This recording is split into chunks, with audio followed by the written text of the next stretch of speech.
Hi, it's Christine Daigle. I'm Jena Brown. I'm Kevin Tumlinson, and And there is no JD. JD There is is no JD. skiing or something Welcome Yeah, to like that. Writers JD. Inc. Welcome to Writers Inc. So I was telling you I had a stupid skiing story. Yes. So I can go into it very, very briefly. I am not a skier. I was an ice skater.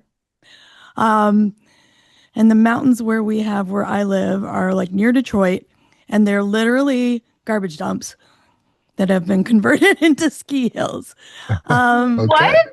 yeah, yeah. So they're like most of them are. There's a couple that aren't, but they're old garbage dumps that they've then covered with grass and I mean, I turned guess into that's ski hills. the whole island of Manhattan, or at least like one end of it. Yeah.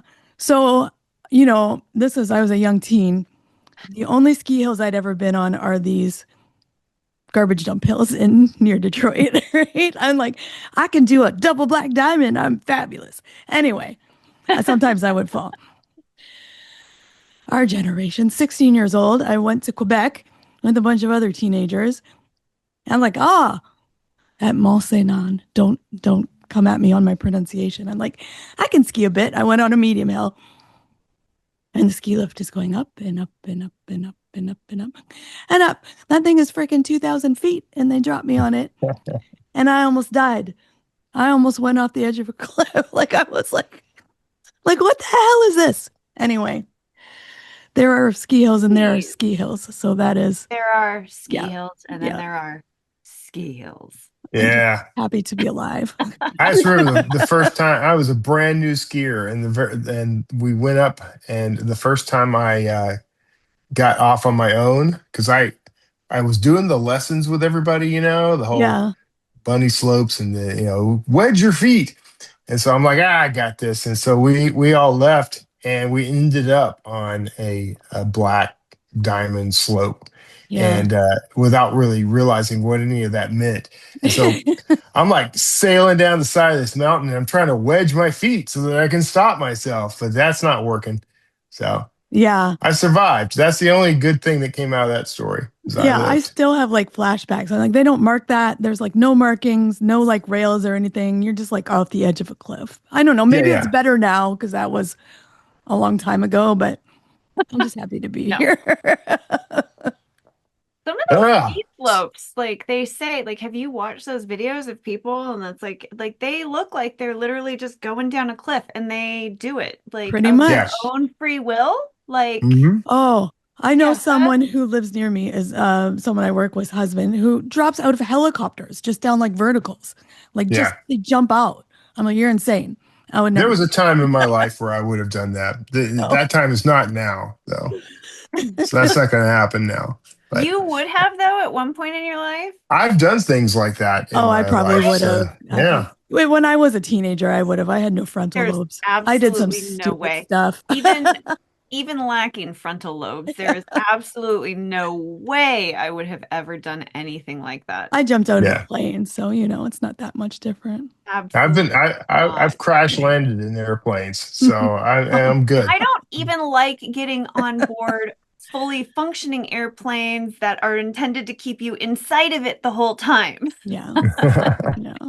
No, I'm a little no, more no. like that now. So, all right, first episode of the new year. Yep. What Happy New Year. I guess technically it's the second episode of the new year, or is it? No, I This think will the be the other one came first. out on the 31st, so this will be the Okay. first. Yeah. So, what do we got in the hopper for 2026? Oh, boy. Let's Um, see. well, my plans, I want to write two books this year. See if I can do Okay. it. Go to three conferences Okay. Oh, nice. and do better with my social media. Like that's not just I'm making plans. Yeah. And I guess everything else, there's things I'm wishing will happen, but I can't plan for them because I have no control. So Mm. that's it. Yes, yes. I think funny, our we didn't even talk about this ahead of time. But I think that our goals kind of align. Like I want to finish editing the book I'm editing and get that back out to agents, write two books, get better at social media, work on my health. My real goal Mhm. is I want to be able to do 5 pull-ups by the end of the year. Oh So gosh. that's You want to my do that with me?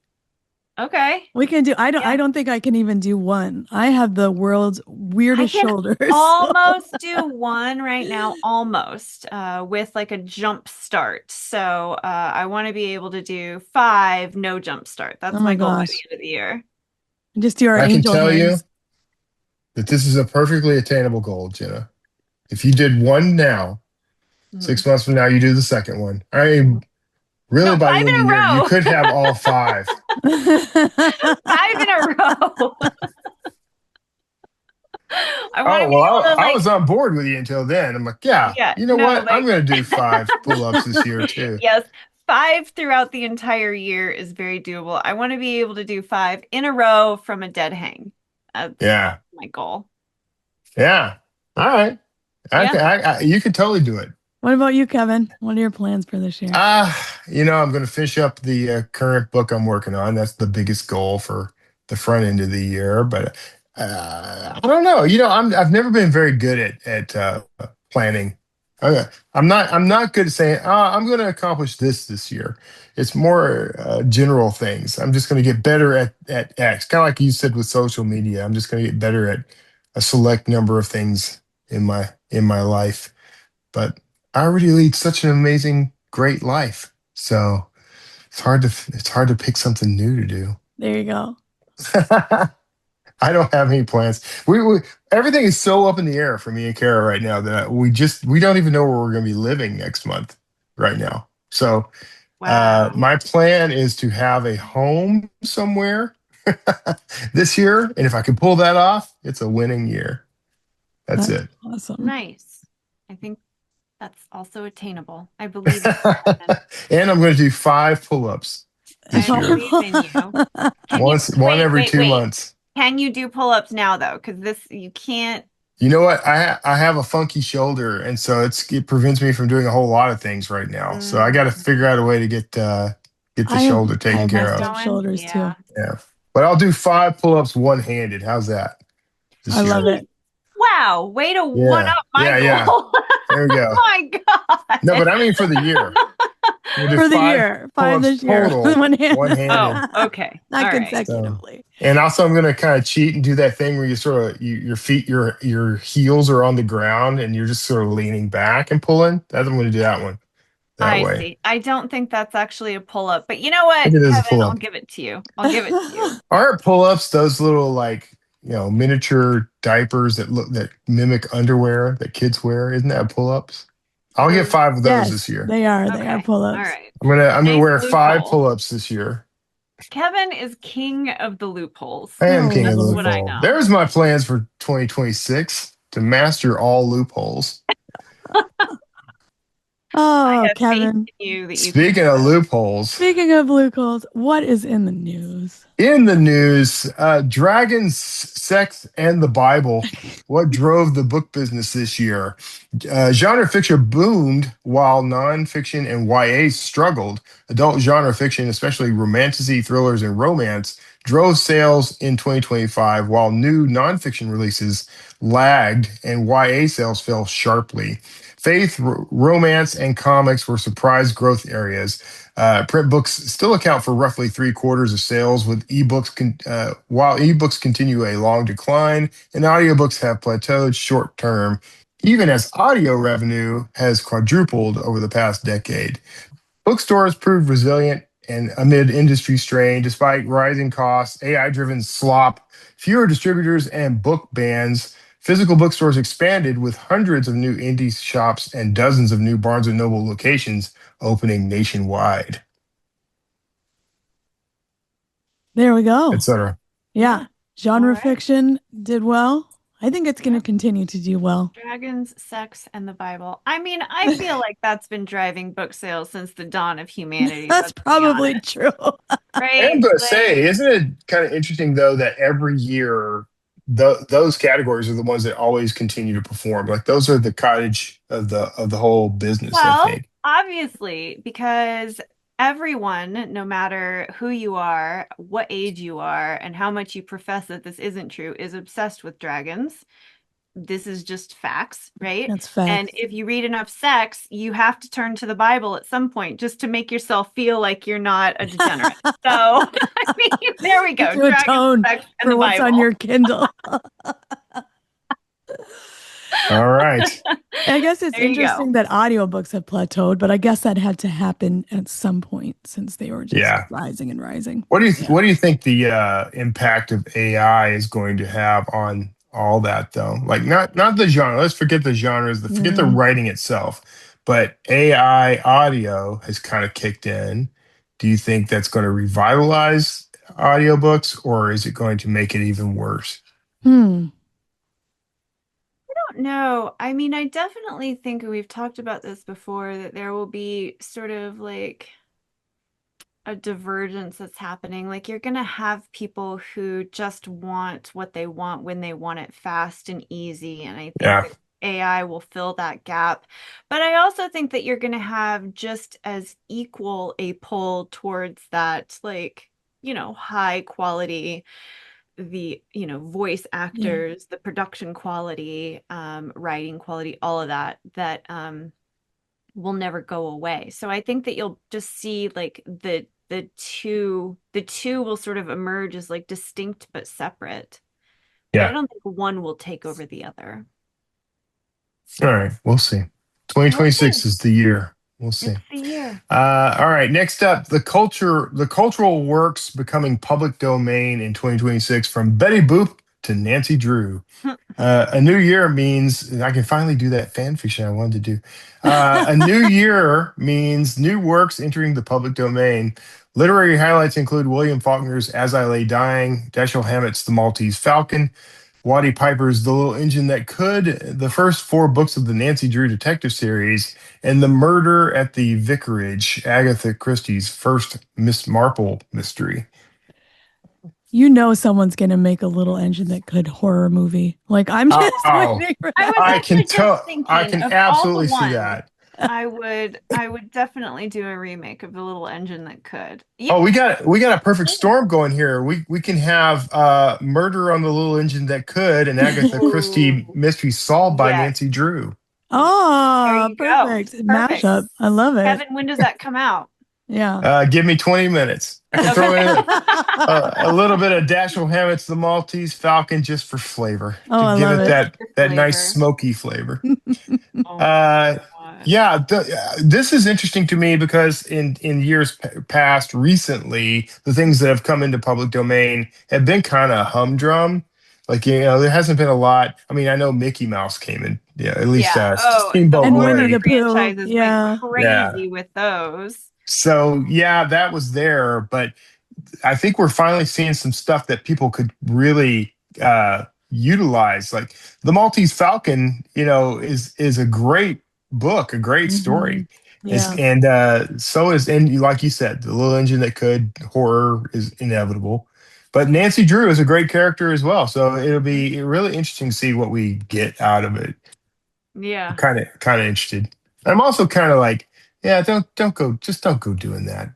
There's a part of me that's like, don't bother with this. But now I really want to do my own version of Maltese Falcon. I want to do The Little Engine That Couldn't, just like bed rots for 20 pages. I'm not doing that. That could murder you. Yeah, I don't know. I like retellings, but I do like them when they are more cleverly done so that you actually don't really know that it's a retelling until like you're kind of like either at the end or like you kind of start to see the fingerprints a little bit, but it still stands up as its own story. Those are the ones I tend to really enjoy. Fair. Yeah. All right, final story. Predictions. What lies ahead for the book trade in 2026? Beautiful books keep winning. Expect premium print to stay hot. Special editions, collectability, and book as decor don't look like a fading trend, especially in genre fiction where packaging is part of the product.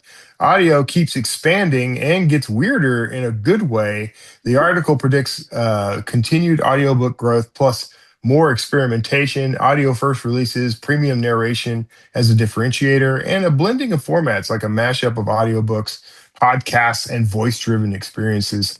AI becomes increasingly normal in workflows, but 2026 is framed as a quote reckoning year where the industry pushes harder for copyright protection, transparency, and clear labeling so human created work stays identifiable and licensable. That last one's pointless nonsense. We can toss that one out. But the audio thing, the mixed format thing, Yeah. sparked an idea in me as soon as I read it, which was that concept of do your audiobook, and then, you know how TV shows and stuff have like companion Like extras. podcasts. Yeah. Like you could actually do the podcast within the story and make it a legitimate podcast. Like, I could see having characters tuning into the Writers Inc. podcast, for example, and we're talking about, we've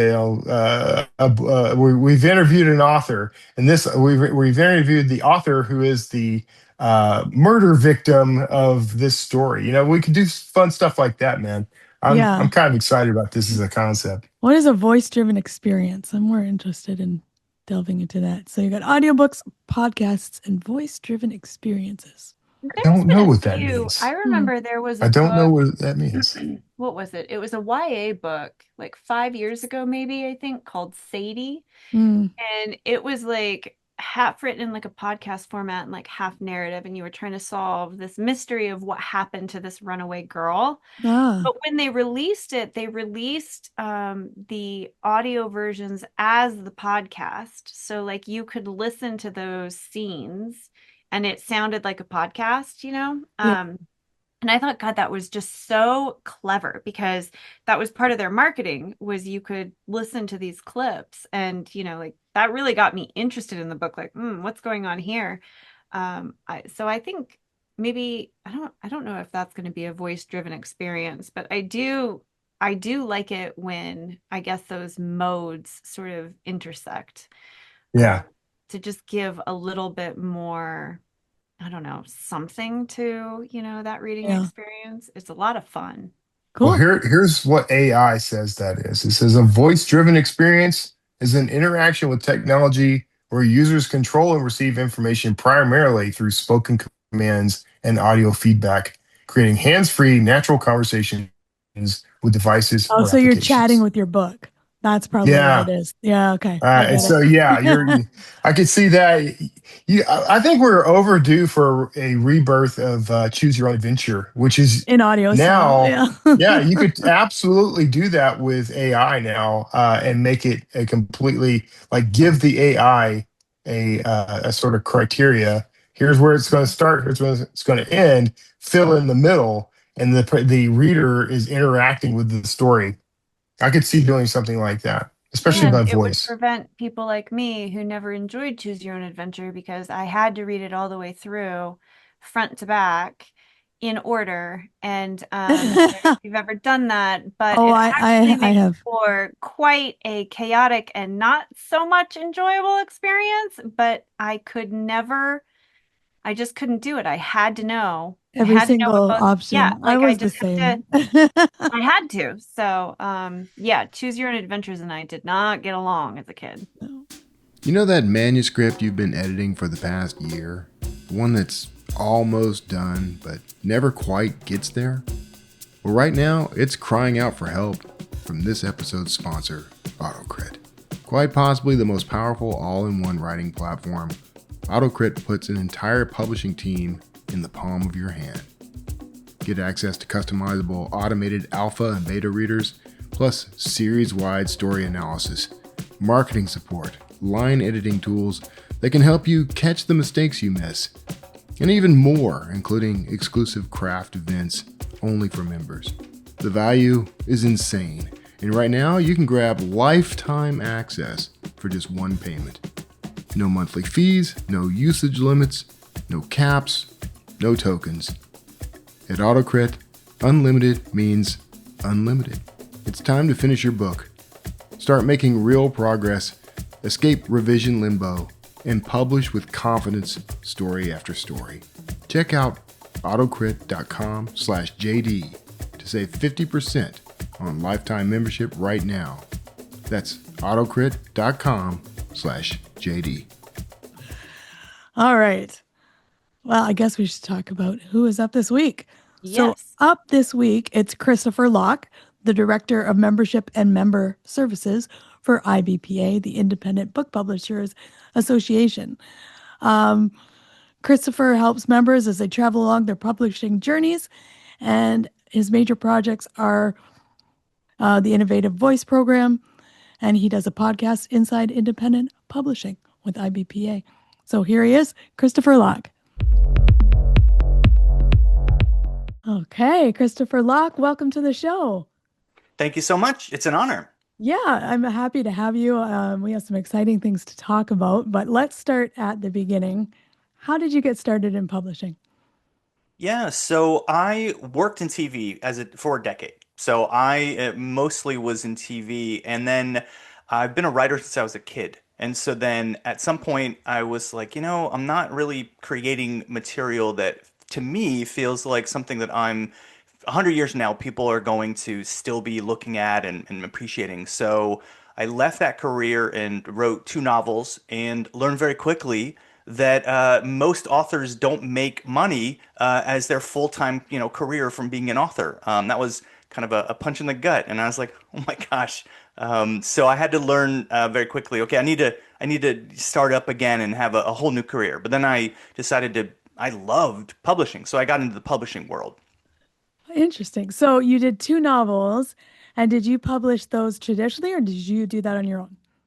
Yeah, so I'm an author publisher. So I looked at all the options, and from all the research I could find, trying to get a literary agent, trying to get a publisher to support my work, and also making sure that the end result was exactly what wanted it to be Yeah. without someone telling me, nope, we're going to change the whole thing. I have a raccoon's the main character, and they might be like, you know what, dogs, people love dogs. And I'm like, but that's not. So I just didn't want people to come in and change too much. And then the royalties felt like a better opportunity as well. So yeah, the author publisher route.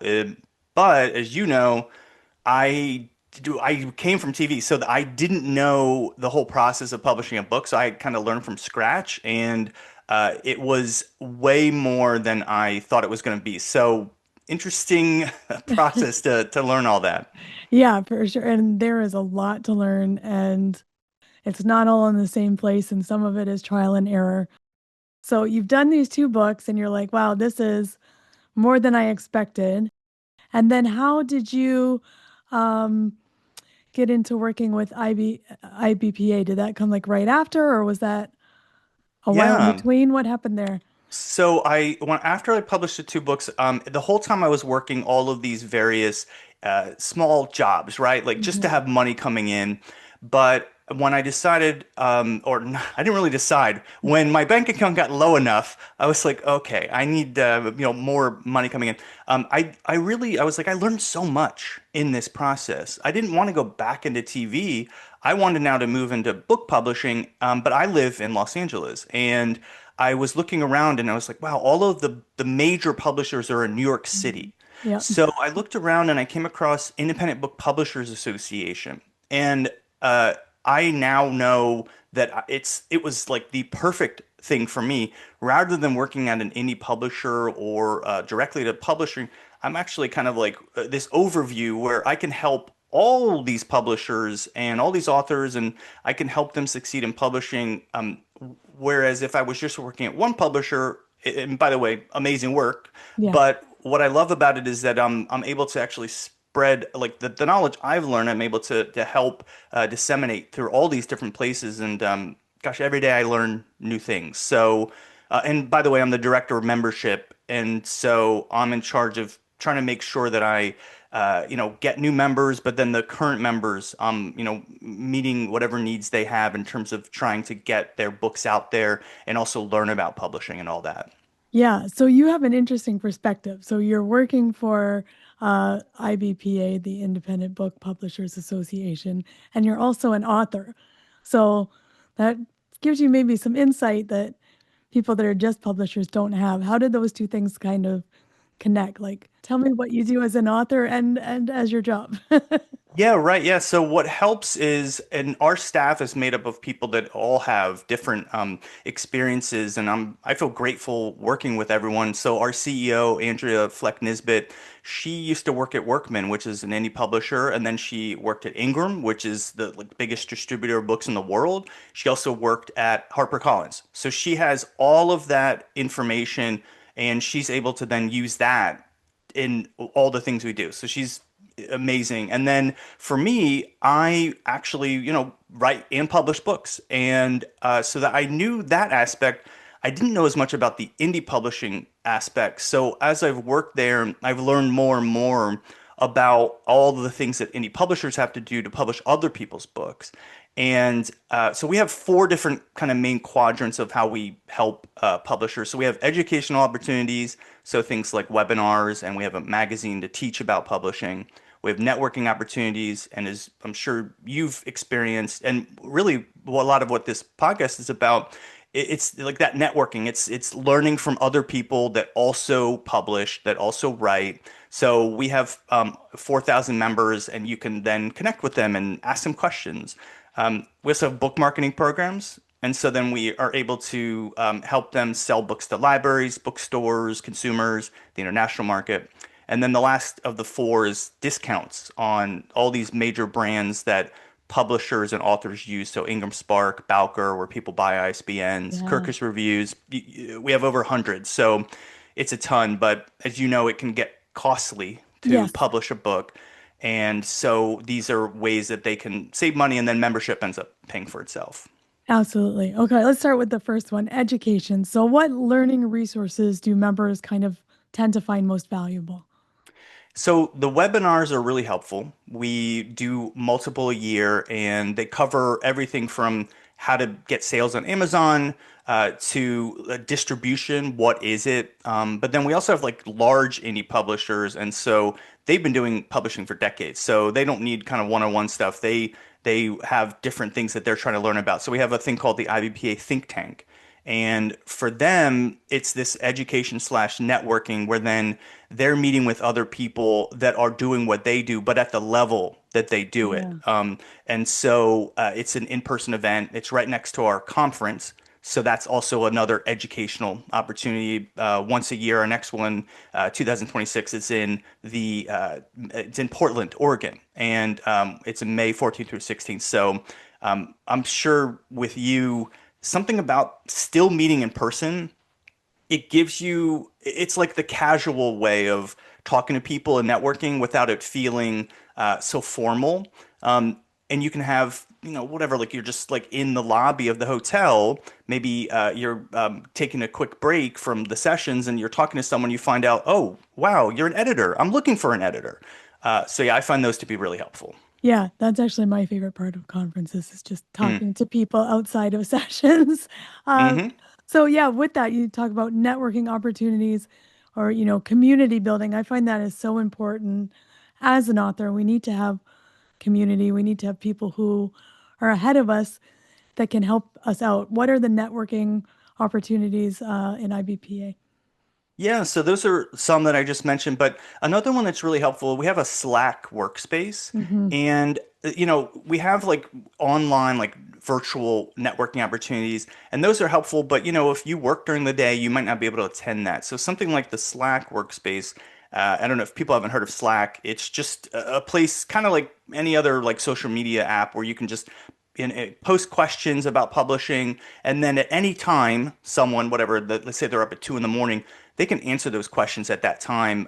And also, ideally, we have members who go in and they just are really great at answering other people's questions.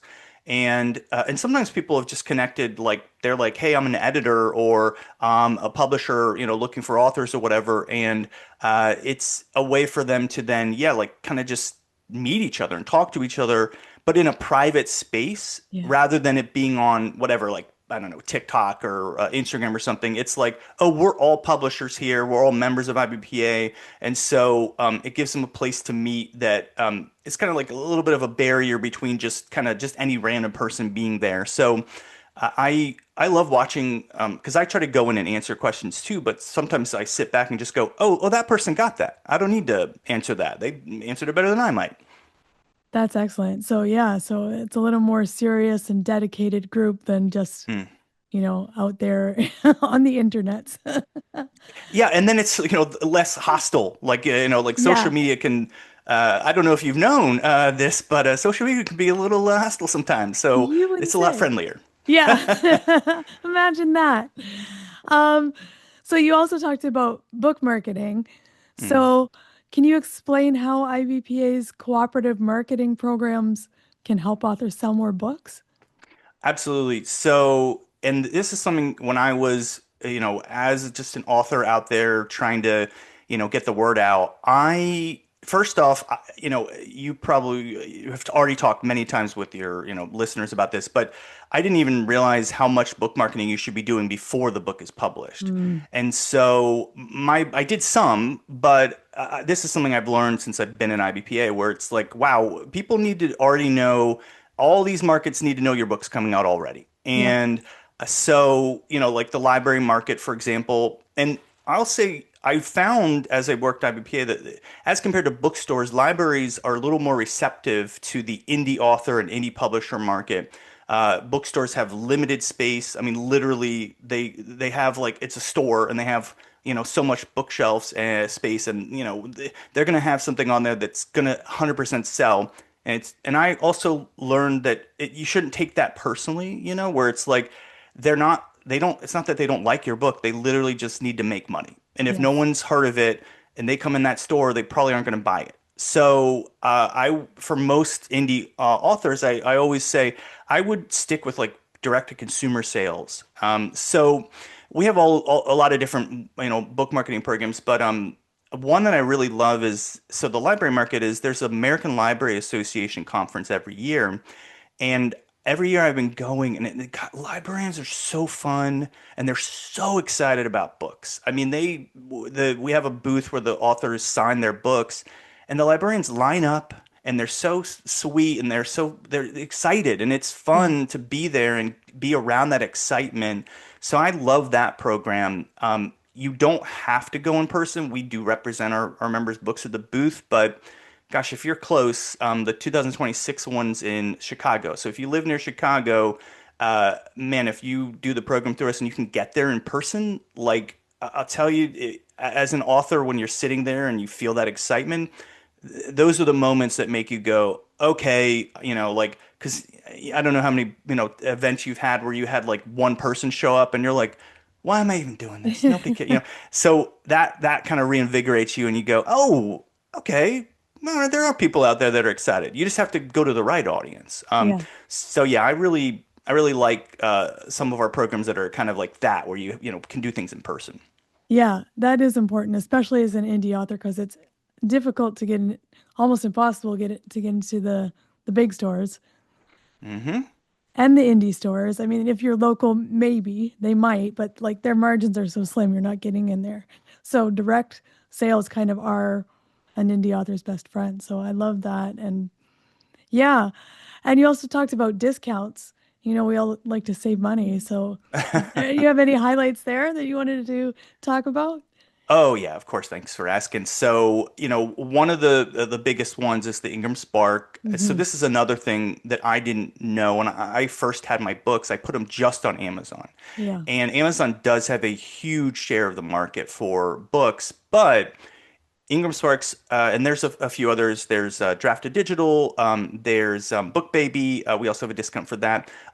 These are places that you can then get your books distributed to all over the place. They send them to Barnes and Noble, Google, Overdrive, all these places, and you're able to get people that don't go to Amazon.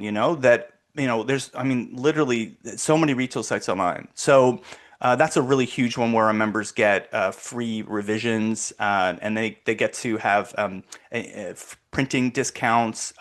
Another one's Bowker. So, as your listeners may know, every book has to have an international standard book number, Yep. and like you have to be able to Yeah. sell your And they book. are not And cheap. yeah, and they are, yeah, they can be a Yeah. bit pricey, Yeah. and you can only buy them from one company, Yeah. and that's Bowker, and you get it through myidentifiers.com. So ideally, as you were just saying, you probably want to get them in bulk too, but then you're now getting 10. So we have a great partnership with Bowker, and they're the standard. So our members get a 15% discount, and it saves them a ton of money. I actually, as I've talked more with members, I didn't realize like a lot of them get like 100 or 1,000 at a time. Hmm. And especially like the indie publishers, who are publishing a lot of books. So that 15% really adds up. There are a lot of companies out there where you need to get a trade review. If you want to get into bookstores and you want to get into libraries, especially, you need a trusted, trade review. So Kirkus Reviews, Book Life with Publishers Weekly, Ford Reviews. A lot of these companies, they're really great. But again, there's a cost.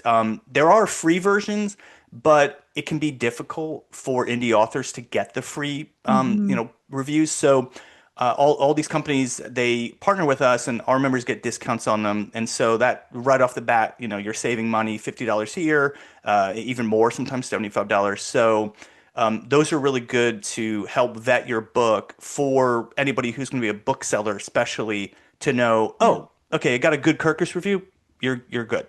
Yeah. Yeah. I know you guys do NetGalley too, which is always an Oh yeah. expensive one. So So yeah, NetGalley is a great program where you can get your book put onto NetGalley. It's a digital review copy or an audiobook review copy, and people download it for free. And there are about 600,000 people on there. Mhm. And these are book lovers, they're librarians, they're booksellers. So it's a great audience. And then they'll leave reviews for you. And it's an honest review. But the helpful thing is your reviews then can not only be put on NetGalley, which has a ton of readers, but they automatically can have their review put onto the Amazon, Goodreads, like all these other sites. And another great thing is these are now potentially your fans. Mhm. And when you do NetGalley, you get their email address, and you can email them and thank you so much for that review. I really appreciate it. Can I put you on my newsletter? You don't want to just automatically add them, but if you ask them and they say yes, wow, well, guess what? Next book that comes out, you have one more person or 100 more people now that you're adding to your newsletter to ideally sell Yeah. your book to. So yeah, Yeah. it's a great program, and our members get discounts on that. Yeah. And that is a really great strategy. You should have your own newsletter and your own list. You don't want them to be in a social media place that owns that. Mhm. Um, what other challenges do you see indie authors facing most often? Yeah, so I'll tell you this. One is it's just the knowledge.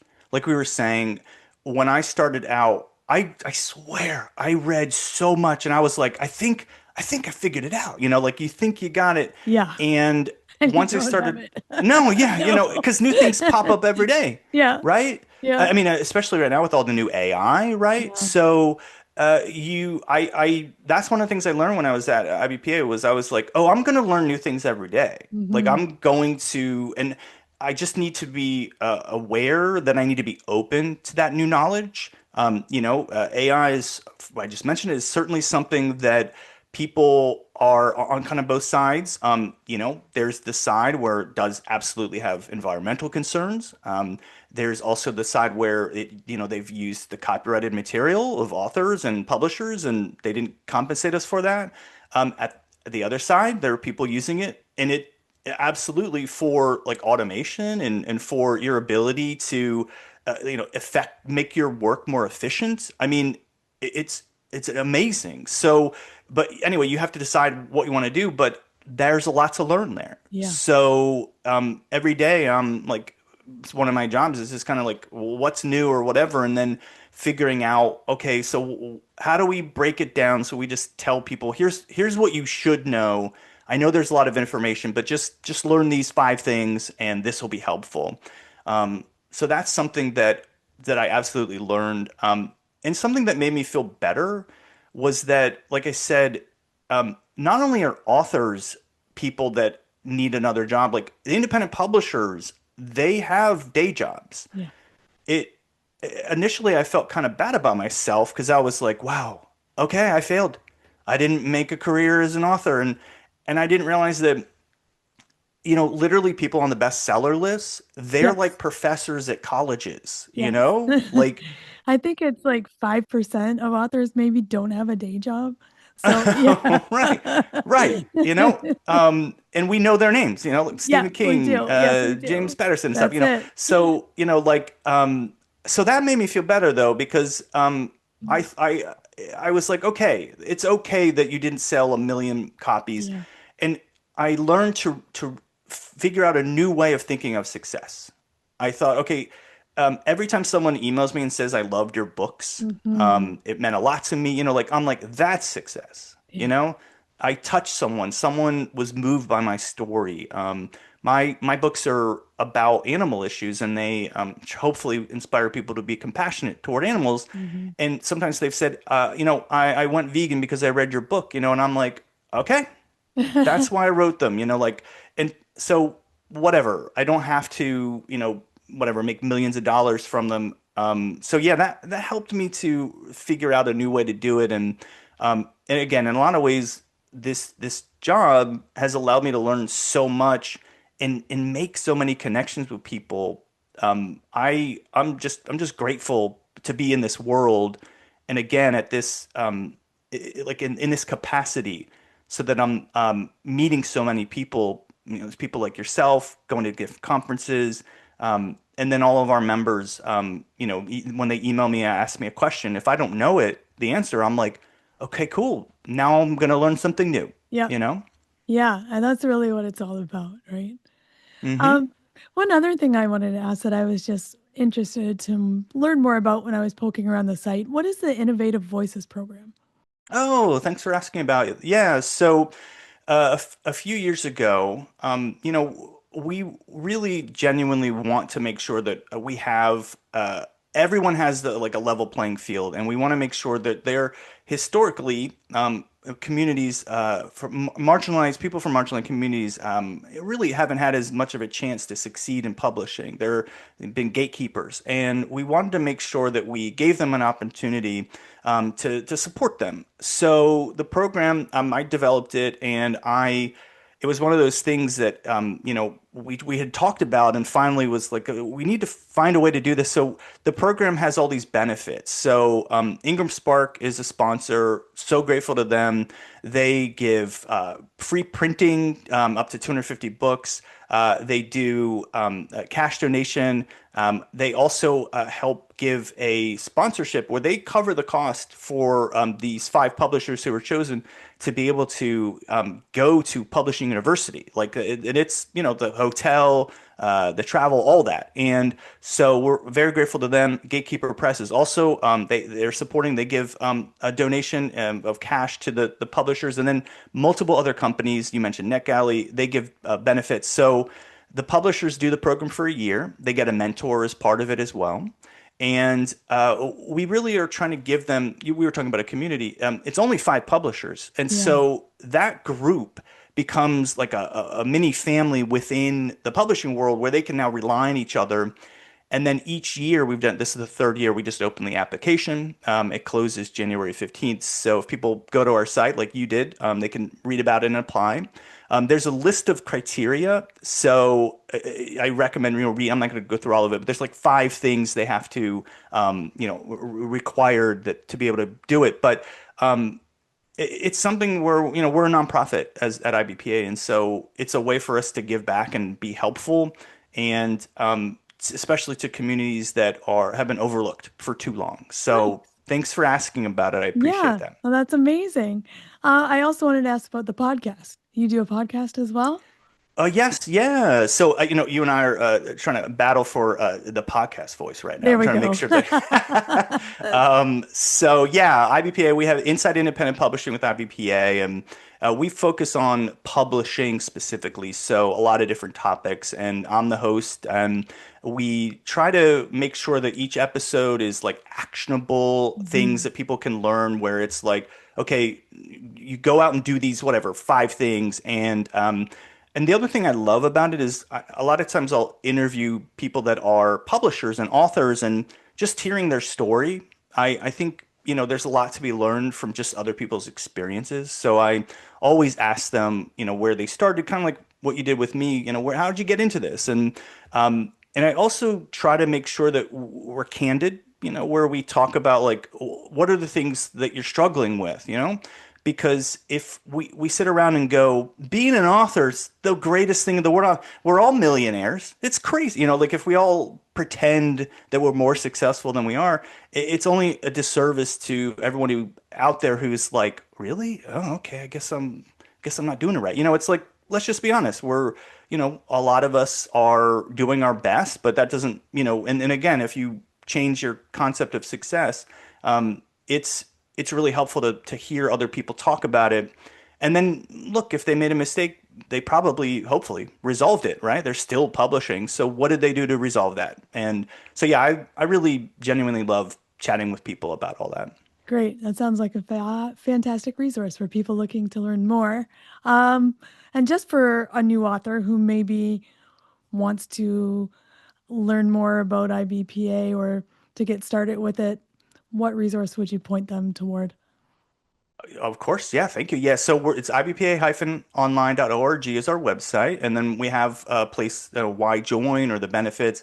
So we have the list of benefits by whatever your business model is. So if you're an independent publisher, author publisher, right? So go on there and look at that. But just go to that page and see what's a good fit for you, And an author publisher is someone who, AKA self-published, and then an author is someone else published you. So we have different benefits for each, but we also have free resources, like your podcast is free, our podcast is free, so you can go on the site and just learn about publishing too.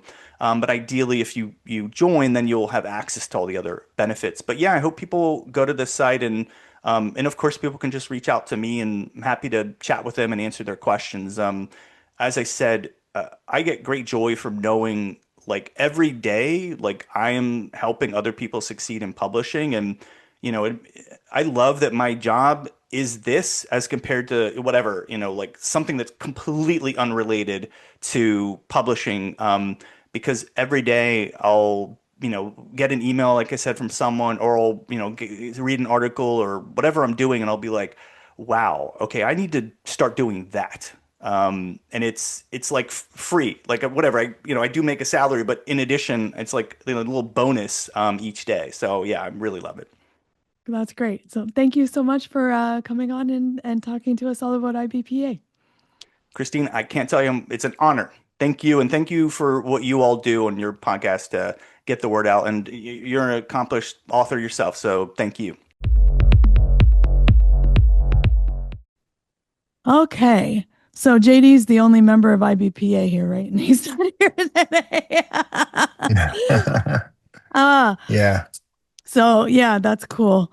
I love private Slack groups. I don't know if you've been in these for publishing stuff, getting your questions answered. Do you belong to any of these, or have you in the past? Mm-mm. No. No. I despise all of that. Kevin is what we call antisocial. I wouldn't call myself antisocial. I just don't want to interact with other human beings. Right. I used to love it. I've just never been invited. No. I was in a very good one that no longer exists, and it was very cool because it would just be like, what cover designer did you use for this? Or like, how do you think my cover looks? Or who are you using for, and you get some recommendations. Or if you have a question, how do I post a KDP or whatever? Yeah. From newbie to, and then we'd have like these mastermind groups where we get together with people at the same level or above, and what are you doing? And here's my problem, and help me solve this. So I liked it a lot, but yeah. I think networking is like drastically underrated, particularly, in an industry. I think like publishing is a weird space because I think unlike all the other creative arts, I think that maybe not like if you're into sculpting or painting, but music, acting, those types of things, I think attract extroverts. But writing and publishing tends to attract introverts. And I think that networking doesn't necessarily come as naturally, with that, especially when, you're just like by yourself for a chunk of time writing 90,000 words of made up people, right? Like, Yeah. it's a strange place to then just be like, I'm going to go interact with people. Yeah, and I honestly, I think the biggest reason that I don't do groups like this and join these things is because I get all of this from all the conferences Mhm. and all the podcasts and things that I do, and so it sort of filled that void, I guess.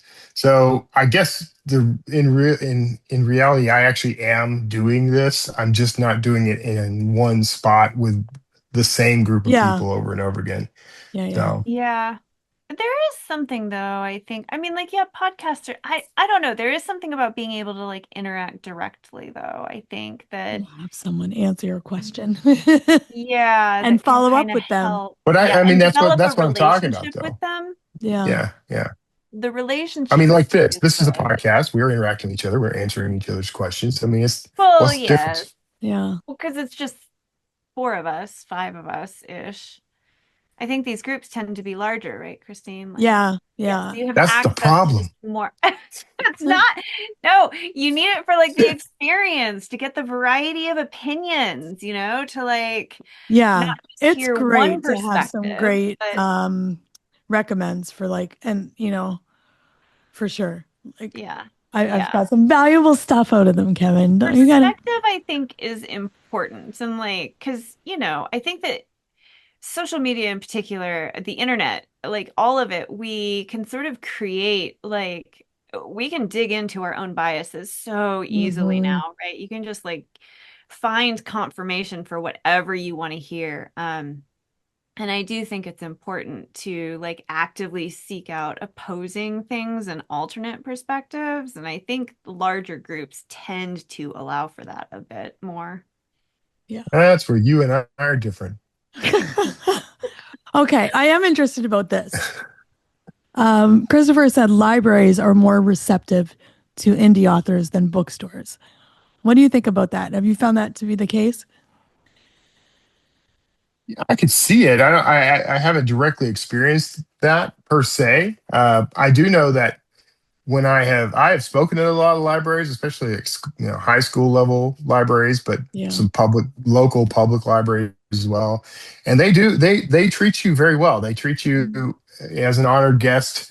They don't bat an eye about you being indie. So maybe I've gotten more benefit from that than I think. But Yeah. bookstores are harder because, like, I remember going to my local bookstore here in the Austin area, and they gave me this sheet of all the rules, and it was number one was that you had to be published somewhere other than just Amazon, which I absolutely was, but it just sort of immediately started. It set the tone right away that you're not Yeah. an author unless you adhere to all these. Here we're going to define what an author is, and you may not be it. Yeah. So that puts a sour taste in your mouth, I think. Yeah. And I mean, like, I get it. Like he said, they have to sell books, right? And so they Right. need books that are going to sell. It's harder for them to take a chance with the Yeah. margins that they have. Yeah. It's Do you- understandable. It just still yeah, it's sucks. I know, but I'm like, I get it. If I was in their position, I get it. Do you use NetGalley? Have you used NetGalley before, Kevin? Nah, I've looked into it. I've never really tried You've it. never done it. I've only done it No. like as part of the co-author stuff, so I don't really have behind yeah. the I've scenes. done it as a reader. I can tell you I love it as a reader. Yeah. Yeah. I didn't know that you got reader emails though, like from NetGalley as an author. Did you know this? Oh, Like you could put them on handy. your. Yeah, I was like, that's awesome. There's so much about IBPA that I don't know, so I need to do some exploring. Yeah, I need to think it'd be double useful down. for me. It's been one of those things where it's been on my radar for years. And when I was at Draft to Digital, we did some stuff with IBPA and sponsored some things. But I don't know. I get overwhelmed by all the things I know I should be doing that I end up not doing most of them, and just kind of go my own way, which is maybe not my best plan. Maybe I need to start planning. You think I should start planning? That can be part of your New Year's resolution. Could be helpful. My plan for 2026, I want to change my answer, is now to start planning more. Perfect. I like it. Perfect. Yeah. Awesome. I And may you not know, start you till could 2027. ask Christopher your questions about publishing. Reach out and Yeah, I could do know, that. there you go. You could Yeah. network and plan at the same time. I don't have any questions about publishing. Awesome. I'm good. All right. Amazing. All right, let's talk about who's up next week. So up next week, it's Amy Sudo. Amy began her career as a Hollywood TV writer before hitting the road and becoming a digital nomad and a six-figure freelance writer. Now she travels the world while ghostwriting memoirs and working on her own projects. And she is going to talk to us about her new book, Write for Money and Power. So that's next week. Amy Sudo. If you'd like to be notified as soon as new episodes publish, make sure you go to writersincpodcast.com and sign up now. We'll see you next episode and have a great week of writing. Thanks for listening to this episode of Writers Inc. Access the show notes and leave a comment at writersincpodcast.com.